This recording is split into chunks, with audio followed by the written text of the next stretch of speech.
સમગ્ર સિદ્ધપુર વિધાનસભા, પાટણ જિલ્લો, મારી લોકસભા અને સમગ્ર ગુજરાતમાં આજે ગ્રામ પંચાયતની ચૂંટણીનું પરિણામ છે. અને ચૂંટણી એક લોકશાહીનું પવિત્ર પર્વ છે અને આ પર્વને આપણે સૌ ધામધૂમથી ઉજવી રહ્યા છીએ.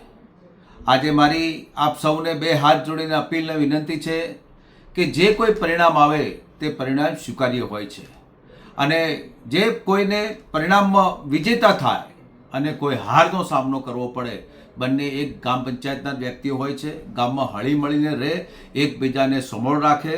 પરિણામ એ કુદરતના હાથીન હોય છે. પરિણામ જે આવ્યું છે એને લોકશાહીનું એક પર્વ છે. એ પર્વને તમે આપ સૌ મનાવો અને સાથે સાથે કોઈ પણ પ્રકારનો વાદ વિવાદમાં ન પડો.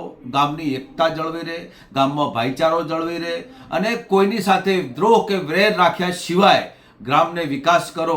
અને ક્યારેય પણ જ્યારે ફરી ચૂંટણી આવે ત્યારે ફરી યુદ્ધના મેદાનમાં લડજો. પણ જ્યારે ચૂંટણીનો પર્વ પત્યા પછી આપ સૌ હળીમળી એક સાથના સહયોગથી ભેગા રહી અને ગામનો વિકાસ કરો, એવી સૌને શુભેચ્છાઓ અને સંદેશો પાઠવું છું. આપ સૌનો આભાર.